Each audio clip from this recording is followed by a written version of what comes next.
Chapter 15. That evening at 8:30, exquisitely dressed and wearing a large buttonhole of Parma violets, Dorian Gray was ushered into Lady Narborough's drawing-room by bowing servants. His forehead was throbbing with maddened nerves, and he felt wildly excited, but his manner as he bent over his hostess's hand was as easy and graceful as ever. Perhaps one never seems so much at one's ease as when one has to play a part. Certainly no one looking at Dorian Gray that night could have believed that he had passed through a tragedy as horrible as any tragedy of our age.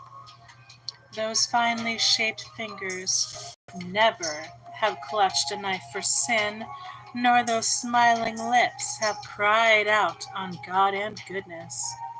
He himself could not help wondering at the calm of his demeanor, and for a moment he felt keenly the terrible pleasure of a double life. It was a small party, got up rather in a hurry by Lady Narborough, who was a very clever woman, with what Lord Henry used to describe as the remains of really remarkable ugliness. She had proved an excellent wife to one of our most tedious ambassadors, and having buried her husband properly in a marble mausoleum which she had herself designed, and married off her daughters to some rich, rather elderly men, she devoted herself now to the pleasure of French fiction, French cookery, and French esprit when she could get it. Dorian was one of her special favorites, and she always told him that she was extremely glad she had not met him in early life. "I know, my dear, I should have fallen madly in love with you," she used to say, "and thrown my bonnet right over the mills for your sake. It is most fortunate that you were not thought of at that time. As it was, our bonnets were so unbecoming, and the mills were so occupied in trying to raise the wind that I never had even a flirtation with anybody. However, that was all Naro's fault. He was dreadfully short-sighted, and there is no pleasure in taking in a husband who never sees anything."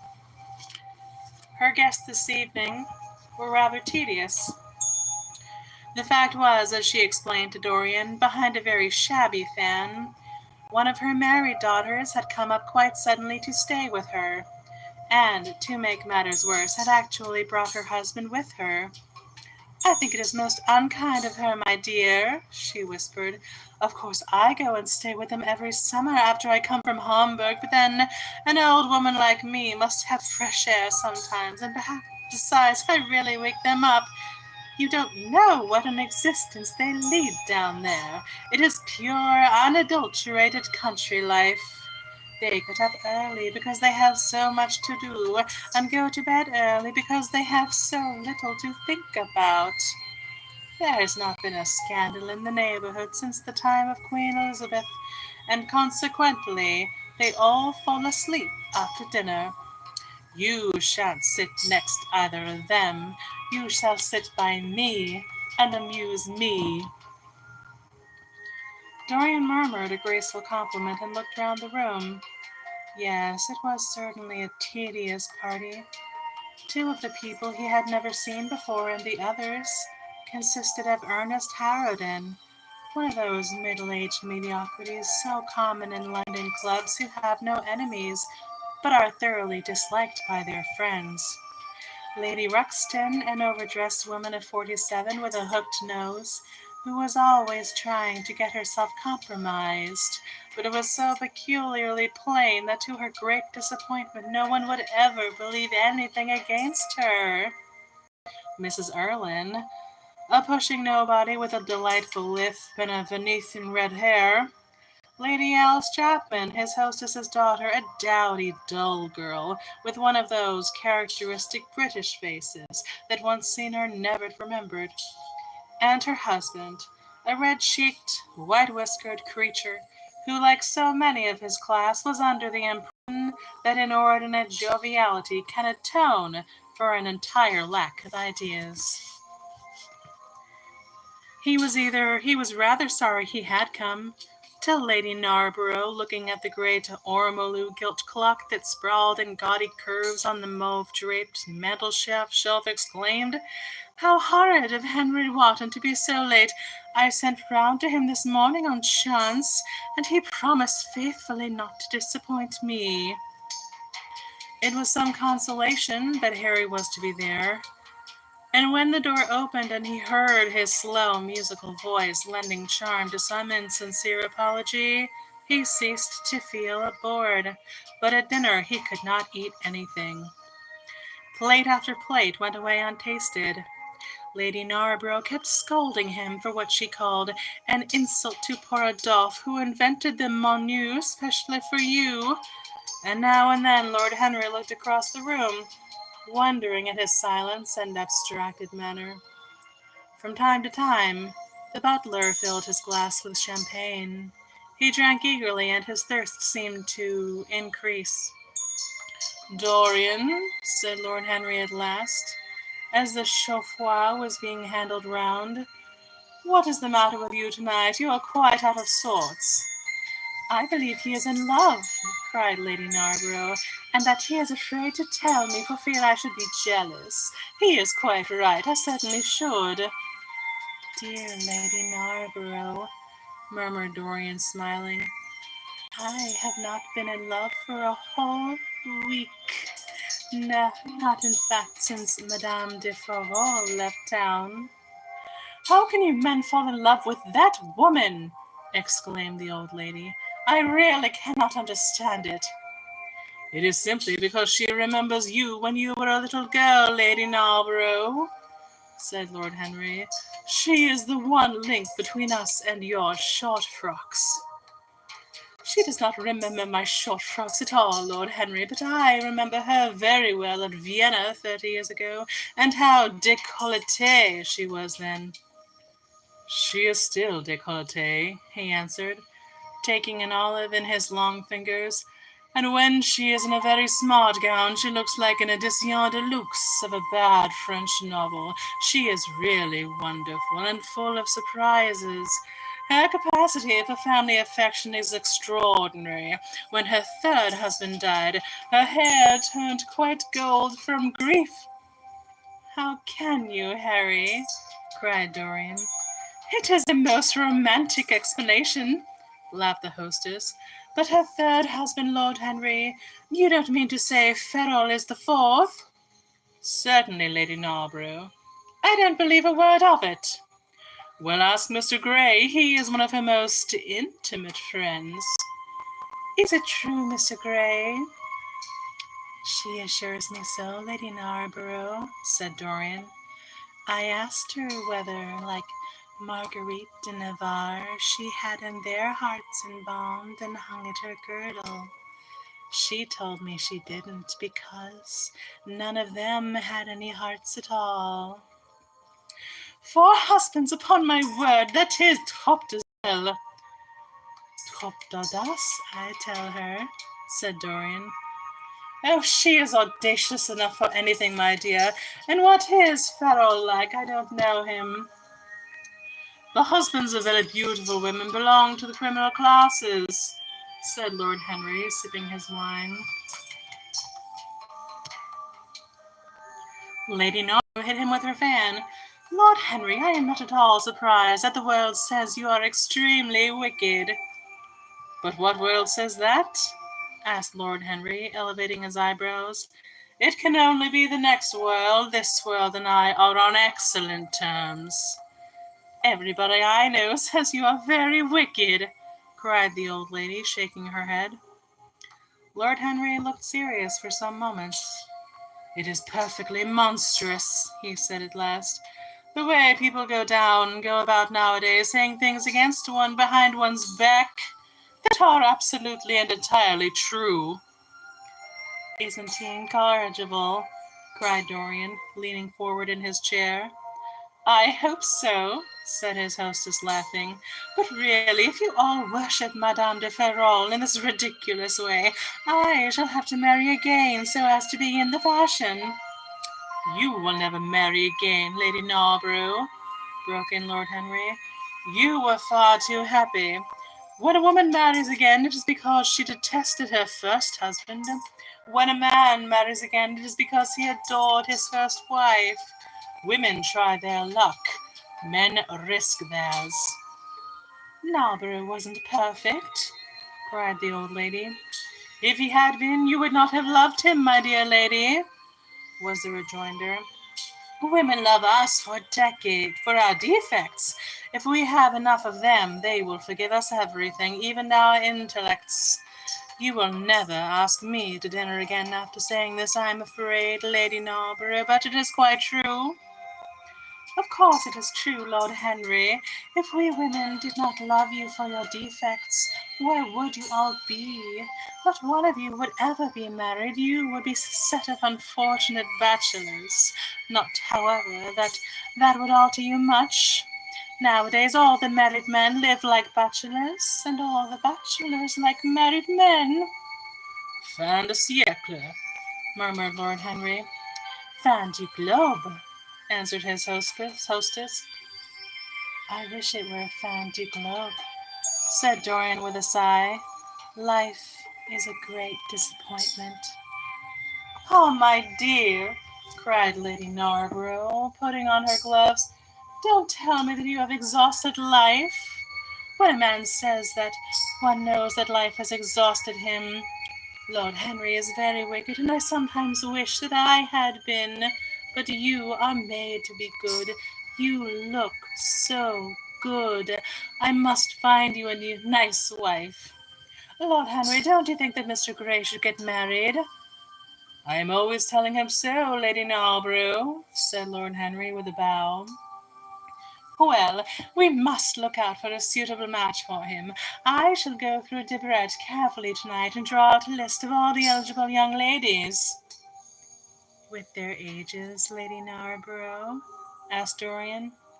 Of course, with their ages, slightly edited, but nothing must be done in a hurry. I want it to be what the Morning Post calls a suitable alliance, and I want you both to be happy. What nonsense people talk about happy marriages, exclaimed Lord Henry. A man can be happy with any woman, as long as he love her.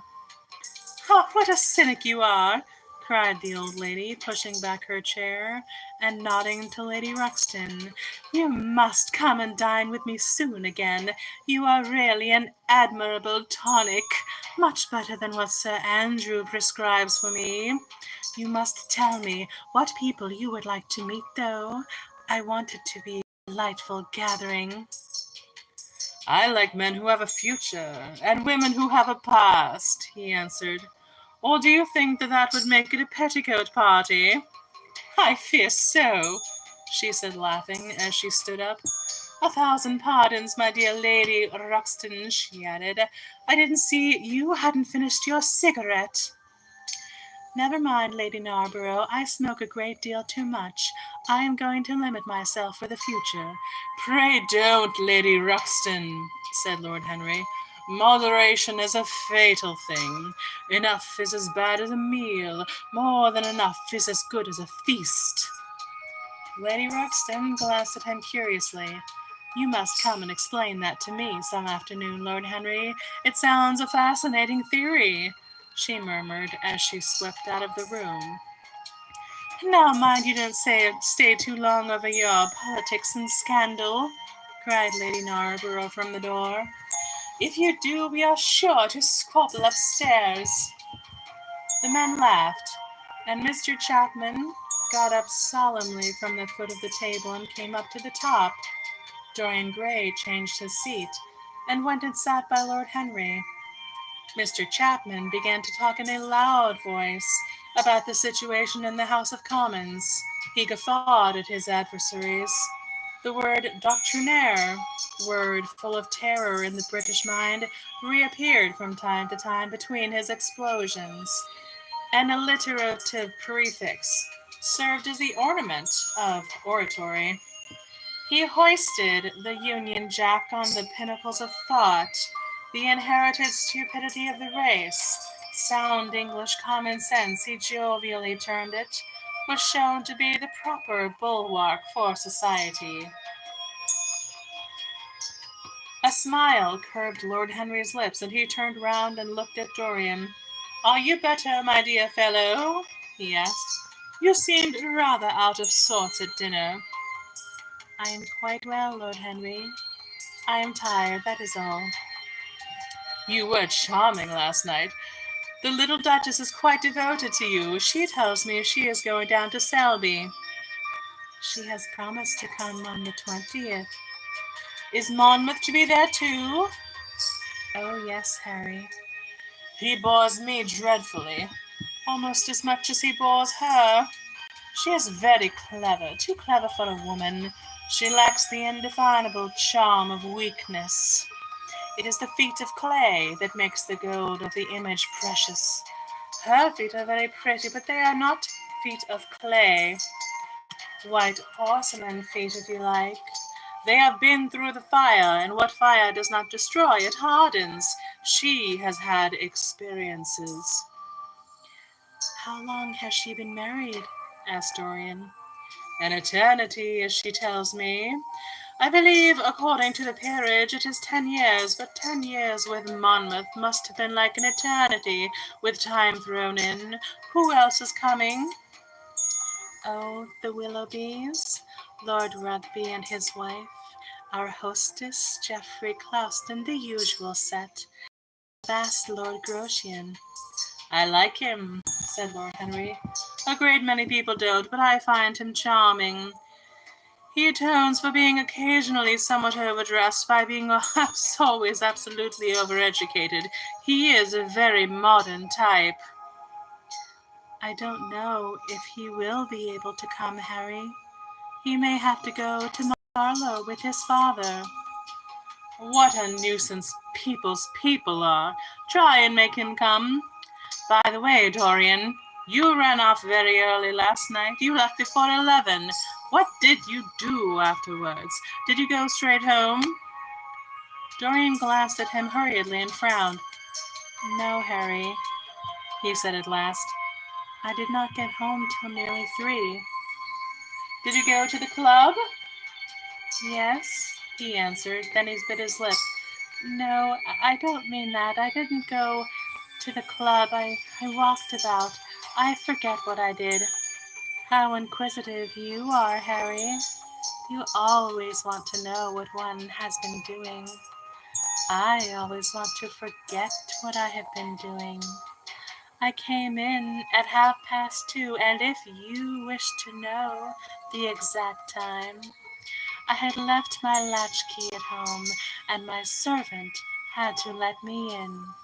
If you want any corroborative evidence on the subject, you can ask him." Lord Henry shrugged his shoulders.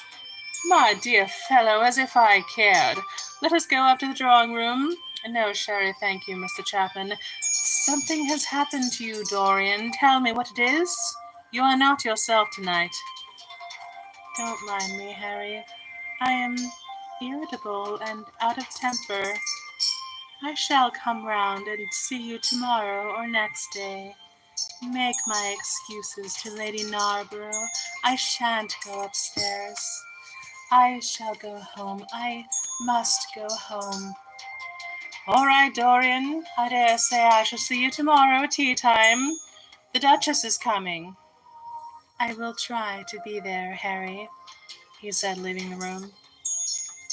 As he drove back to his own house, he was conscious that the sense of terror he thought he had strangled had come back to him. Lord Henry's casual questioning had made him lose his nerves for the moment, and he wanted his nerves still. Things that were dangerous had to be destroyed. He winced. He hated the idea of even touching them. Yet it had to be done. He realized that, and when he had locked the door of his library, he opened the secret press into which he had thrust Basil Hallward's coat and bag. A huge fire was blazing. He piled another log on it. The smell of the singeing clothes and burning leather was horrible. It took him 3/4 of an hour to consume everything. At the end he felt faint and sick, and having lit some Algerian pastilles in a pierced copper brazier, he bathed his hands and forehead with a cool musk-scented vinegar. Suddenly he started. His eyes grew strangely bright, and he gnawed nervously at his underlip. Between two of the windows stood a large Florentine cabinet made out of ebony, and inlaid with ivory and blue lapis. He watched it as though it were a thing that could fascinate and make afraid, and thought it held something that he longed for and yet almost loathed. His breath quickened. A mad craving came over him. He lit a cigarette and then threw it away. His eyelids drooped till the long fringed lashes almost touched his cheek, but still he watched the cabinet.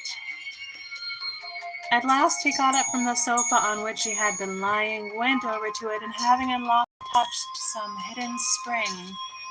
A triangular drawer passed slowly out. His fingers moved instinctively towards it, dipped in and closed on something.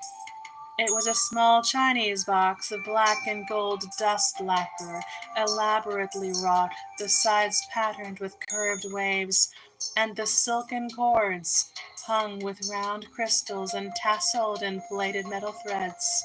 He opened it. Inside was a green paste, waxy in luster, the odor curiously heavy and persistent. He hesitated for some moments with a strangely immobile smile upon his face. Then, shivering through the atmosphere, though the atmosphere of the room was terribly hot, he drew himself up and glanced at the clock. It was 20 minutes to 12. He put the box back, shutting the cabinet doors as he did so, and went into his bedroom. As midnight was striking bronze blows upon the dusky air, Dorian Gray, dressed commonly and with a muffler wrapped around his throat, crept quietly out of the house. In Bond Street, he found a hansom with a good horse. He hailed it, and in a low voice gave the driver an address. The man shook his head. "It is too far for me," he muttered. "Here is a sovereign for you," said Dorian. "You shall have another if you drive fast." "All right, sir," answered the man. "You will be there in an hour." And after his fare had got in, he turned his horse round and drove rapidly towards the river. Chapter 16. A cold rain began to fall, and the blurred street lamps looked ghastly in the dipping mist. The public houses were just closing, and dim men and women were clustering in broken groups round their doors. From some of the bars came the sound of horrible laughter. In others, drunkards brawled and screamed. Lying back in the hansom with his hat pulled over his forehead, Dorian Gray watched with listless eyes the sordid shame of the great city, and now and then he repeated to himself the words that Lord Henry had said to him on the first day they had met: "To cure the soul by means of the senses, and the senses by means of the soul." Yes, that was the secret. He had often tried it, and would try it again now. There were opium dens, where one could buy oblivion, dens of horror, where the memory of old sins could be destroyed by the madness of sins that were new. The moon hung low in the sky like a yellow skull. From time to time, a huge, misshapen cloud stretched a long arm across and hid it. The gas lamps grew fewer, and the streets more narrow and gloomy. Once the man lost his way and had to drive back half a mile. A steam rose from the horse as it splashed up the puddles. The side windows of the hansom were clogged with a gray flannel mist. To cure the soul by means of the senses, and the senses by means of the soul. How the words rang in his ears. His certainly was sick to death. Was it true that the senses could cure it?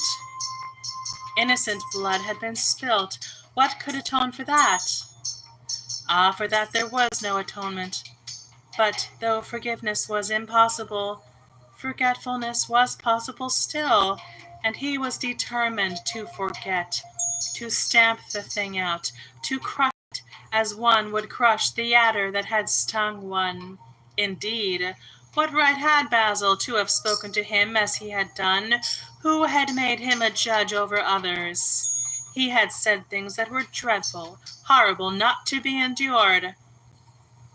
On and on plodded the hansom, going slower as it seemed to him at each step.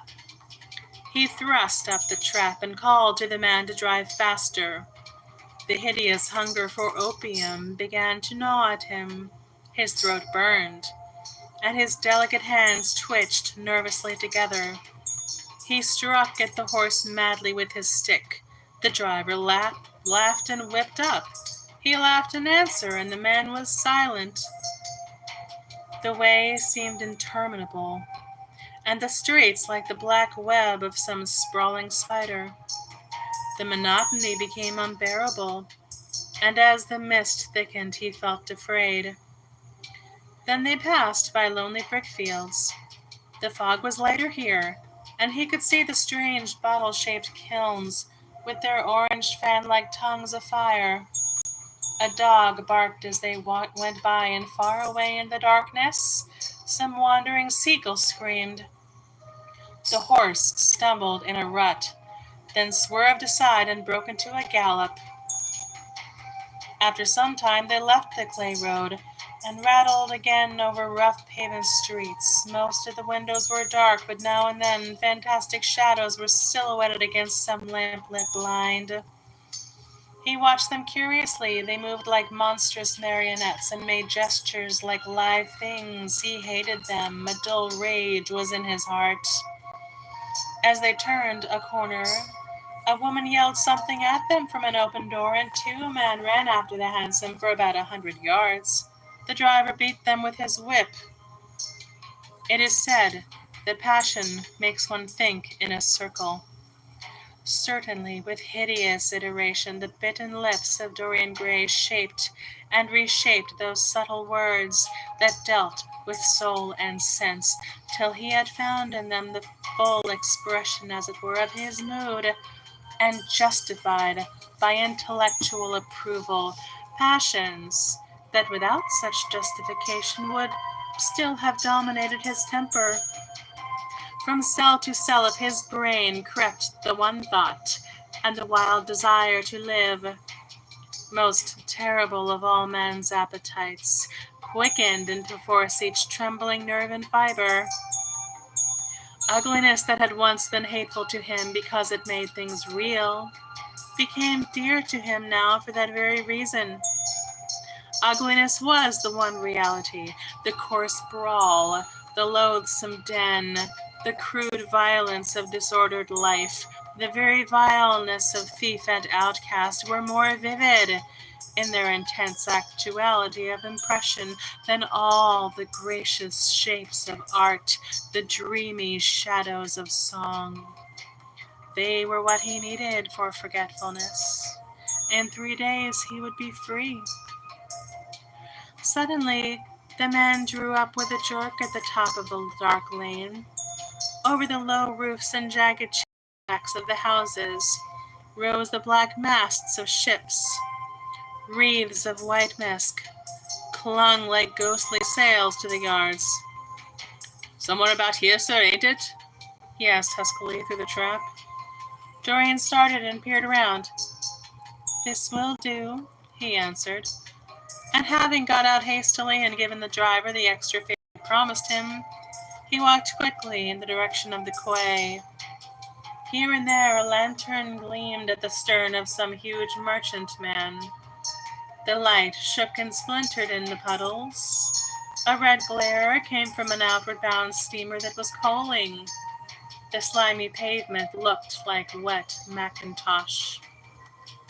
He hurried on towards the left, glancing back now and then to see if he was being followed. In about 7 or 8 minutes he reached a small, shabby house that was wedged in between two gaunt factories. In one of the top windows stood a lamp. He stopped and gave a peculiar knock. After a little time, he heard steps in the passage and the chain being unhooked. The door opened quietly, and he went in without saying a word to the squat, misshapen figure that flattened itself in the shadow as he passed. At the end of the hall hung a tattered green curtain that swayed and shook in the gusty wind which had followed him in from the street.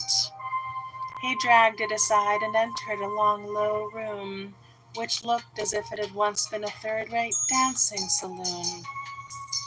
Shrill, flaring gas jets, stilled and distorted in the fly-blown mirrors that faced them, were ranged round the walls. Greasy reflectors of ribbed tin backed them, making quivering discs of light. The floor was covered with ochre-colored sawdust, trampled here and there into mud and stained with dark rings of spilt liquor. Some Malays were crouching by the little charcoal stove, playing with bone counters and showing their white teeth as they chattered. In one corner, with his head buried in his arms, a sailor sprawled over a table, and by the tawdrily painted bar that ran across one complete side stood two haggard women mocking an old man who was brushing the sleeves of his coat with an expression of disgust. "He thinks it's got red ants on them," laughed one of them, as Dorian passed by. The man looked at her in terror and began to whimper. At the end of the room there was a little staircase leading to a darkened chamber. As Dorian hurried up its 3 rickety steps, the heavy odor of opium met him. He heaved a deep breath, and his nostrils quivered with pleasure. When he entered, a young man with smooth yellow hair, who was bending over a lamp, lighting a long thin pipe, looked up at him and nodded in a hesitating manner. "You here, Adrian?" muttered Dorian. "Where else should I be?" he answered listlessly. "None of the chaps will speak to me now." "I thought you had left England." "Darlington is not going to do anything. My brother paid the bill at last. George doesn't speak to me either. I don't care," he added with a sigh. "As long as one has this stuff, one doesn't want friends. I think I've had too many friends." Dorian winced and looked round at the grotesque things that lay in fantastic postures on the rugged mattresses, the twisted limbs, the gaping mouths, the staring lusterless eyes fascinated him. He knew in what strange heavens they were suffering, and what dull hells were teaching them the secret of some new joy.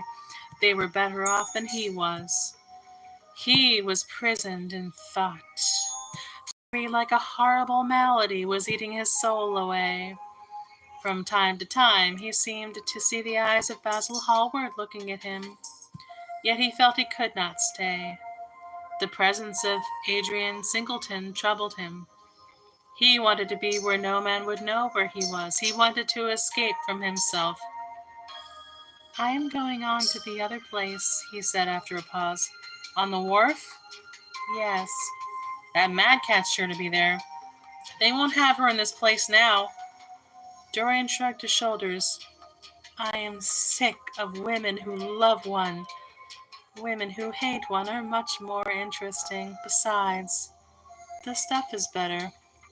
"Much the same. I like it better." "Come and have something to drink." "I must have something." "I don't want anything," murmured the young man. "Never mind."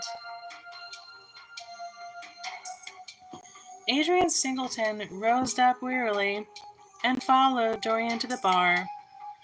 A half-caste in a ragged turban and shabby ulster grinned a hideous greeting as he thrust a bottle of brandy and 2 tumblers in front of them. The women sidled up and began to chatter. Dorian turned his back on them and said something in a low voice to Adrian Singleton. A crooked smile, like a Malay crease, writhed across the face of one of the women. "We are very proud tonight," she sneered. "For God's sake, don't talk to me," cried Dorian, stamping his foot on the ground. "What do you want? Money? Here it is. Don't ever talk to me again." Two red sparks flashed for a moment in the woman's sodden eyes, then flickered out and left them dull and glazed. She tossed her head and raked the coins off the counter with greedy fingers. Her companion watched her enviously. "It's no use," sighed Adrian Singleton. "I don't care to go back. What does it matter? I'm quite happy here." "You will write to me if you want anything, won't you?" said Dorian after a pause. "Perhaps. Good night, then." "Good night," answered the young man, passing up the steps and wiping his parched mouth with a handkerchief. Dorian walked to the door with a look of pain in his face. As he drew the curtain aside, a hideous laugh broke from the painted lips of the woman who had taken his money. "There goes the devil's bargain," she hiccoughs in a hoarse voice. "Curse you," he answered. "Don't call me that." She snapped her fingers. "Prince Charming is what you like to be called, ain't it?" she yelled after him. The drowsy sailor leapt to his feet as she spoke and looked wildly round. The sound of the shutting of the hall door fell on his ear. He rushed out as if in pursuit. Dorian Gray hurried along the quay through the drizzling rain. His meeting with Adrian Singleton had strangely moved him, and he wondered if the ruin of that young life was ready to be laid at his door, as Basil Hallward had said to him with such infamy of insult.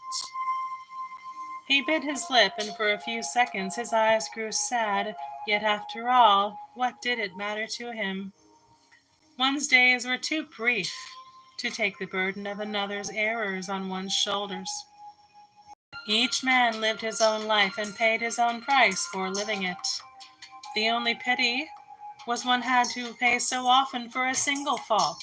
One had to pay over and over again. Indeed, in her dealings with man, destiny never closed her accounts. There are moments, psychologists tell us, when the passion for sin, or for what the world calls sin, so dominates a nature that every fiber of the body, every cell of the brain seems to be instinct with fearful impulses. Men and women at such moments lose the freedom of their will. They move to their terrible end as automatons move. Choice is taken from them, and conscience is either killed, or if it lives at all, lives but to give rebellion as fascination, and disobedience its charm. For all sins, as theologians weary not of reminding us, are sins of disobedience. When that high spirit, that morning star of evil, fell from heaven, it was a rebel that he fell. It was as a rebel that he fell. Callous, concentrated on evil, with stained mane and soul hungry for rebellion, Dorian Gray hastened up, quickening his step as he went, but as he darted aside in a dim archway that had served him often as a short-cut to the ill-famed place where he was going, he found himself suddenly seized from behind, and before he had time to defend himself, he was thrust back against the wall with a brutal hand round his throat. He struggled madly for life, and by a terrible effort wrenched the tightening fingers away. In a second he heard the click of a revolver, and saw the gleam of a polished barrel pointing straight at his head, and the dusky form of a short, thick-set man facing him.